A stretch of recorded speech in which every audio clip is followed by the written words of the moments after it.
संक्षेपण लिखने के लिए तेरी कसम, संक्षेपण लिखने के लिए तेरी कसम, ये वीडियो बहुत जरूरी है, ये वीडियो बहुत जरूरी है। प्यारे साथियों नमस्कार, स्वागत है, अभिनंदन है आप सभी लोगों का बिहार बोर्ड के इस विश्वसनीय YouTube चैनल जिसका नाम है साइंस संग्रह बिहार बोर्ड। प्यारे बच्चों, मेरा नाम है अनु सर और आप इस वीडियो को इसलिए देख रहे हैं क्योंकि आपको भी फाइनल एग्जाम में हिंदी के संक्षेपण लेखन में 4 नंबर पक्का चाहिए। क्योंकि इस बच्चे को भी बहुत कंफ्यूजन है कि आखिर बोर्ड परीक्षा में संक्षेपण लेखन कैसे करें, कैसे इतना बढ़िया से संक्षेपण लिखें कि आपको 4 नंबर तो पक्का ही मिले। मेरे भाई, मैं कहता हूं इस वीडियो को देखने के बाद इस टॉपिक में आपको जीवन में कभी प्रॉब्लम नहीं होगा, कभी प्रॉब्लम नहीं हो सकता है। तो चलिए, आप प्लीज, आपसे एक रिक्वेस्ट होगा, वीडियो को लाइक कर लीजिए, चैनल को सब्सक्राइब कर लीजिए और इस वीडियो को आखिरी तक बिना स्किप किए देखिएगा प्यारे बच्चों, क्योंकि आपको चाहिए 4 नंबर। तो हम इस वीडियो के बाद आपको दिला देंगे पक्का 4 नंबर, गारंटी है। सीख जाएंगे कि कैसे संक्षेपण लेखन किया जाता है। चलिए शुरू करते हैं प्यारे बच्चों। सबसे पहला चीज हम जानना चाहते हैं कि आखिर संक्षेपण होता क्या है। तो वीडियो ज्यादा लंबा ना बने इसलिए मैं पहले से ही कुछ वर्क कर लिया हूं पीपीटी पे। तो संक्षेपण लेखन एक ऐसी विधा है जिसके द्वारा पठित या अपठित गद्यांश की मूल बातों या भावों को संक्षेप में लिख दिया जाता है। देखिए, कहने का मतलब यह है कि हमारा जो सिलेबस है, जो पाठ्यक्रम है, उसका गद्यांश अगर हमें मिलता है तो उसको पठित गद्यांश कहते हैं। और अगर उससे आउट कुछ ऐसा जो किसी टॉपिक के बारे में, वातावरण के बारे में, मोबाइल के बारे में, अनुशासन के बारे में, कुछ भी ऐसा टॉपिक हो तो अपठित गद्यांश, वो गद्य के रूप में छोटा सा एक अंश दिया रहता है, उसको गद्यांश कहते हैं। और वो जो कहना चाहता है ना, उसके मूल भाव को हम क्या करना चाहते हैं, शॉर्ट में लिख देते हैं। जो उसका मूल भाव है, केंद्रीय भाव, कि आखिर वो कहना क्या चाह रहा है, तो उस गद्यांश का जो भाव है उसी को लिखने की कला संक्षेपण लेखन की कला कही जाती है। और संक्षेप में ही, शॉर्टकट जिसको कहा जाता है कि भाई शॉर्ट में बता दो ये कहना क्या चाहता है, बस इसी को कहा जाता है संक्षेपण। संक्षेप में लिखना, शॉर्ट में लिखना। ठीक है सर। अब सवाल है कि ये लिखते वक्त हमें क्या करना चाहिए। ये तो बहुत आसान है सर, बिल्कुल आसान है, लेकिन आपको लिखते वक्त ये पता होना चाहिए कि क्या करना चाहिए, क्या नहीं करना चाहिए। यानी कि कैसे बेहतर संक्षेपण लेखन किया जाए, उसके लिए हमें कुछ नियमों का पालन करना होता है मेरे भाई। पहला नियम है कि जब भी आपके सामने कोई भी गद्यांश दिया हो, उस गद्यांश को 2 या 3 बार अच्छे से पढ़ लीजिए ताकि आपको समझ में आ जाए कि भाई ये कहना क्या चाहता है। और अभी हम प्यारे बच्चों इस वीडियो में हम आपको लिख कर दिखाएंगे, बताएंगे, एग्जाम्पल करेंगे, हम लोग 3 से 4 क्वेश्चन भी सॉल्व करेंगे। इसलिए इस वीडियो को आखिरी तक देखिएगा सभी लोग। और प्लीज चैनल को सब्सक्राइब जरूर कर लीजिएगा, नोटिफिकेशन को ऑन कर लीजिएगा। ठीक है प्यारे बच्चों। अब ये कह रहा है कि सबसे पहले जो गद्यांश दिया रहेगा, जो भी हमारे सामने दिया है, उसे अच्छे से 2 से 3 बार पढ़ लीजिए ताकि आपको मुख्य बातें उसमें समझ में आ जाए कि ये ओवरऑल कहना क्या चाहता है, कुल मिला के इसका कहने का केंद्रीय भाव क्या है। दूसरी चीज कि जब आप पढ़ रहे होते हैं ना गद्यांश, तो उस समय अगर कुछ इंपॉर्टेंट शब्द लगे कि अरे यार ये बहुत इंपॉर्टेंट है, तो तुरंत उसको अंडरलाइन कर लो, हाईलाइट कर लो क्वेश्चन पेपर के अंदर ही, ताकि वो संक्षेपण करते समय वो वर्ड आपके माइंड में आएगा। तीसरा चीज देख लीजिए सभी लोग, ये क ख, हाँ। तीसरा चीज कि जो गद्यांश दिया रहता है उसके कुल शब्दों की गिनती करनी पड़ेगी। ये एक बहुत ही अच्छा तरीका है संक्षेपण लिखने का, क्योंकि बहुत बड़ा कंफ्यूजन होता है कि कितने शब्दों में लिखे सर, संक्षेपण के लिए कितने शब्दों में लिखा जाए। तो एक इसका एक फॉर्मूला है, वो फॉर्मूला कहता है कि आप ना कुल शब्दों की संख्या को काउंट कर लीजिए। कुल शब्दों की संख्या को प्यारे बच्चों क्या कर लीजिए, गिन लीजिए। कुल शब्दों की संख्या को गिनने के बाद आपको उसमें से 3 से ना भाग लगा देना है। क्या करना है प्यारे बच्चों, 3 से भाग लगा देना है।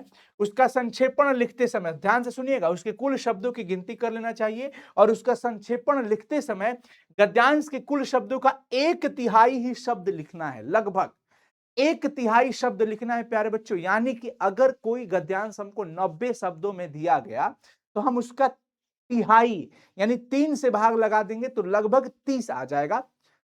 लगभग का पूरा ही 30 आएगा, लेकिन लगभग 30 के आसपास में हम उतना ही शब्दों की संख्या में प्यारे बच्चों हम संक्षेपण लिख देंगे। अगर 2-4 शब्द इधर उधर भी हो तो कोई दिक्कत की बात नहीं है बाप।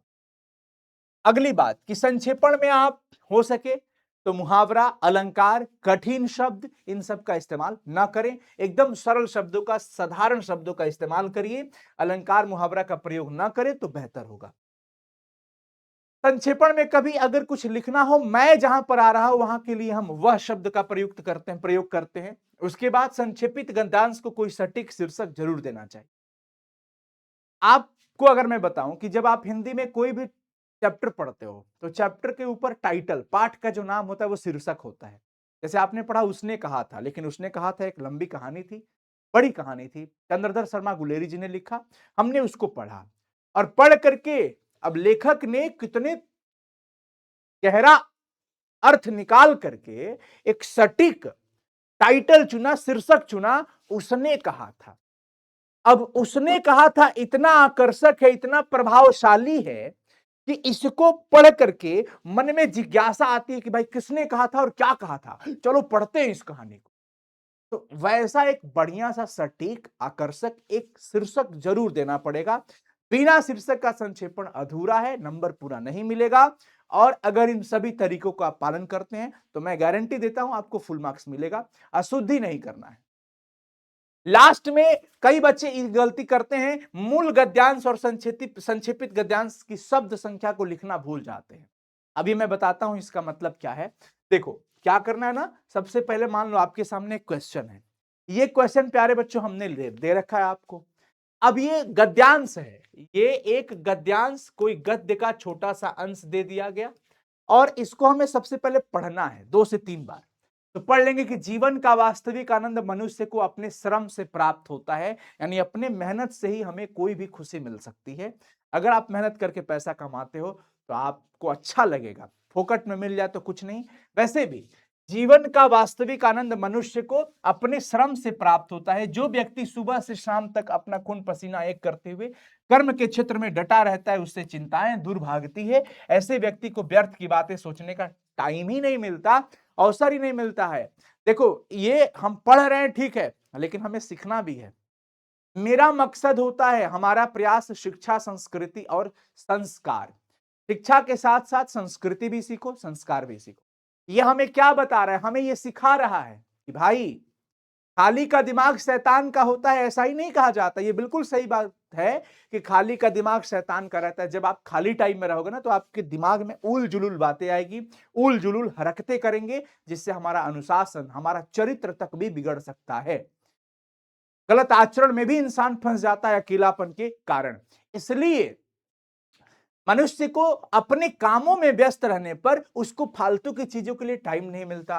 परिश्रमी व्यक्ति जो होते हैं ना, किसी बात की कमी नहीं रहती, परिश्रमी व्यक्ति को किसी बात की कमी नहीं रहती। उसे अपनी आशाओं पर विश्वास होता है, उम्मीदों पर विश्वास होता है कि नहीं, एक ना एक दिन तो हम ये कर ही लेंगे, एक ना एक दिन तो हम ये चीज कर लेंगे और हमें करना है।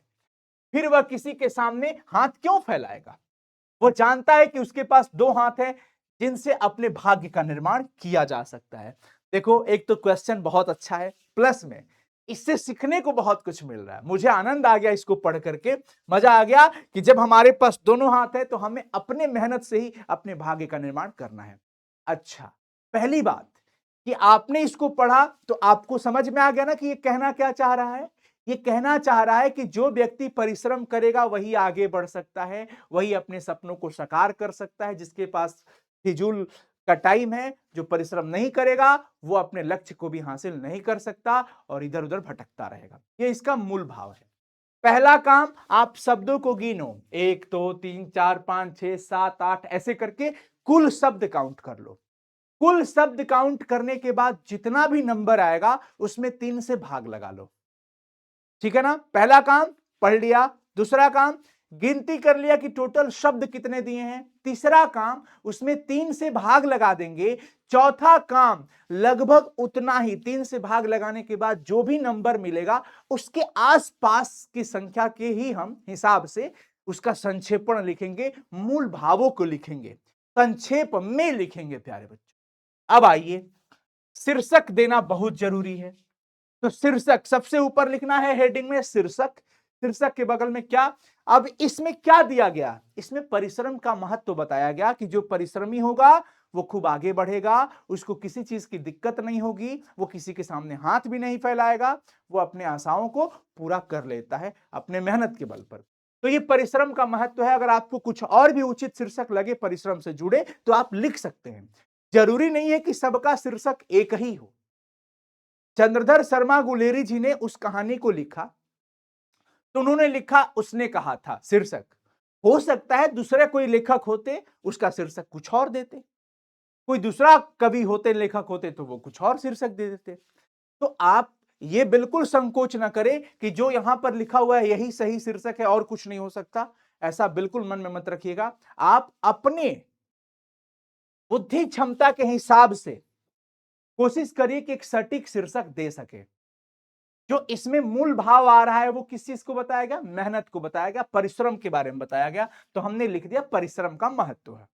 ठीक है, उसके बाद हमने कुल शब्द देखा था तो 88 के आसपास शब्द आए थे। आप काउंट भी कर लेना, दो चार इधर उधर होंगे तो कोई दिक्कत नहीं है। आपको मूल तरीका सीखना है कि कैसे आकर संक्षेपण करना है। तो हम इस 88 संख्या में 3 से भाग लगा दिए। किससे भाग लगा दिए प्यारे बच्चों, 3 से लगा दिए भाग। अब बताइए 3 से भाग लगाने पर प्यारे बच्चों यहां पर क्या आएगा, लगभग में 29 आएगा, लगभग में, लगभग 28 समथिंग आएगा ना। 3 दूनी 6, 3 आठे 24, लगभग में 29 हम मानते हैं। अब हम जो संक्षेपण करेंगे वो 29 के आसपास में ही करेंगे, लगभग 29 शब्दों के आसपास। भले हो सकता है 22 हो जाए, हो सकता है 33 हो जाए, 34 हो जाए, 30 हो जाए, 32 हो जाए, कोई दिक्कत नहीं है। दो चार पांच शब्द इधर उधर प्यारे बच्चों चलेंगे, कोई परेशानी की बात नहीं है। अब हमने लिख दिया मनुष्य को श्रम से आनंद मिलता है, परिश्रमी व्यक्ति चिंताओं से मुक्त रहता है, वो व्यर्थ समय नहीं गंवाता, अपने प्रयासों पर विश्वास करके भाग्य का निर्माण करता है। कुल मिला के सारी बातों को हमने लिख दिया कि ये यही कहना चाहता है कि परिश्रम करने से ही आनंद मिलता है मनुष्य को। वो अपनी चिंताओं से मुक्त रहता है क्योंकि वो कामों में लगा रहता है, उसके पास कोई व्यर्थ समय नहीं होता गंवाने के लिए। वो अपने ही प्रयासों से मेहनत करके फोकस करके अपने भाग्य का निर्माण करता है। और लास्ट में हमें लिखना है मूल शब्दों की संख्या, यानी मूल मतलब ओरिजिनल जो हमारे पास गद्यांश दिया गया था उसमें शब्दों की संख्या कितनी है, इतनी लिख दिया। उसके बाद संक्षेपित जो हमने किया है, संक्षेपण में जो लिखा है उसको गिन लेंगे, 1 2 3 4 5 6 7 8 9 10 ऐसे करके, तो लगभग 29 के आसपास ये मिल गया हमको। अब सवाल ये है कि सर शब्दों की संख्या गिनते कैसे हैं।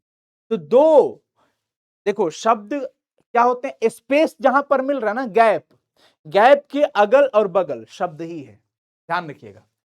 यहां पर मनुष्य और को के बीच में एक गैप हो गया, तो एक शब्द, दो शब्द, 3 4 5 6 7 8 9 10 11 12 13 14 15 16 17 18 19 20 21 22 23 24 25 26 27 28 29 ऐसे करके प्यारे बच्चों हम लोग क्या कर लेते हैं, शब्दों को गिन लेते हैं।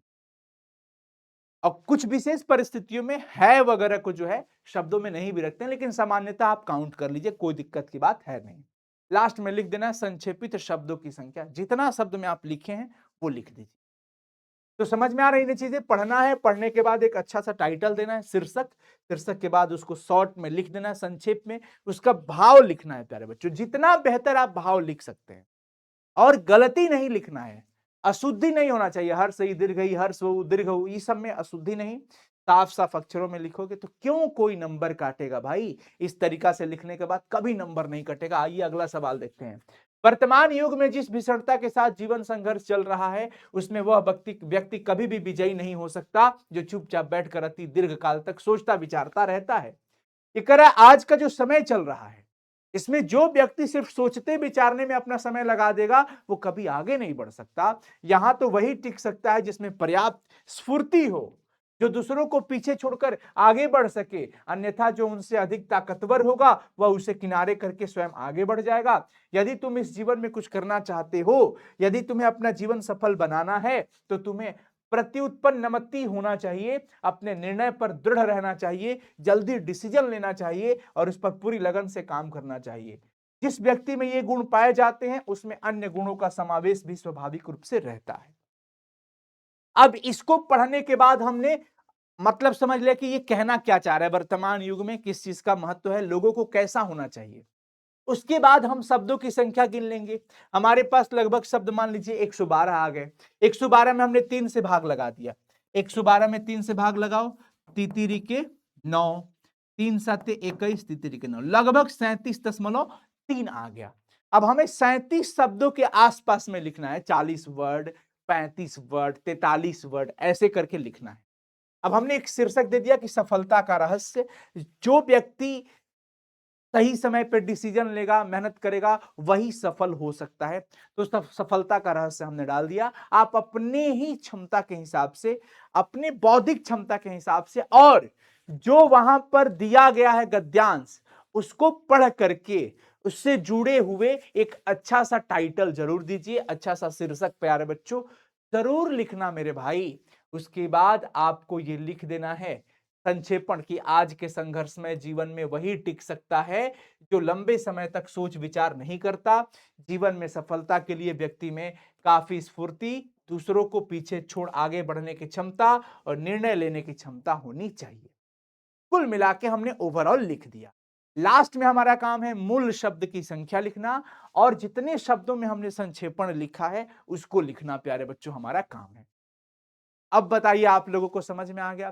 तो कभी भी, कहीं भी, कभी भी संक्षेपण लिखने की बात आ जाए तो जो तरीका मैं बताया हूं, इस तरीका को आप लोग अनुपालन करिए, इस तरीका का फॉलो करिए।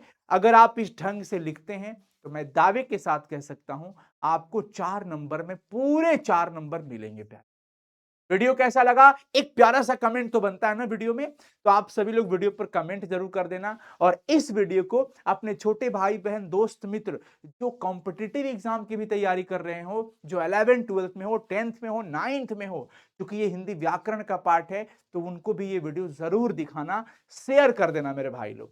चैनल पे पहली बार आए होंगे तो प्लीज सब्सक्राइब कर लीजिएगा, आपका प्यार है, आपका स्नेह है, और कमेंट जरूर करिएगा मेरे भाई लोग। All the best, thank you so much. इसका पीडीएफ अगर आपको चाहिए तो ये आप साइंस संग्रह एप्लीकेशन पे ले सकते हैं, यूट्यूब पीडीएफ के अंदर। फिलहाल अभी वीडियो खत्म नहीं हुआ है, 2 होमवर्क भी मैं आपको चाहता हूं दे दूं। 2 होमवर्क में एक होमवर्क ये है, इसको आप लोग स्क्रीनशॉट कर लीजिए और वीडियो देख भी लीजिएगा। हमारा चरित्र ऐसा होना चाहिए से शुरू होकर के यहां तक ये है, इसका स्क्रीनशॉट ले लीजिए। रेडी, 1 2 3। चलिए, एक सवाल ये हो गया, इसको सॉल्व करिएगा। उसके बाद एक और क्वेश्चन दे रहा हूं, इसको भी सॉल्व कर लीजिएगा सभी लोग प्यारे बच्चों। मैं साइड हो रहा हूं। रेडी, 1 2 3। स्क्रीनशॉट ले लिया आपने? ग्रेट। अब प्यारे बच्चों आप लोग इसको सॉल्व करना और वीडियो के कमेंट में बताना कि इस क्वेश्चन के लिए आपने क्या टाइटल रखा, इस क्वेश्चन के लिए, मोबाइल वाले के लिए आपने शीर्षक क्या रखा है। थैंक यू सो मच मेरे भाई, love you, all the best, and आप सभी लोगों को हमारी तरफ से ढेर सारी शुभकामनाएं और बहुत सारा प्रेम। आपके कमेंट का इंतजार करूंगा, आपके प्यार और स्नेह का इंतजार करूंगा। वीडियो को खूब शेयर करिएगा, चैनल को सब्सक्राइब जरूर कर लीजिएगा। Love you, bye, take care.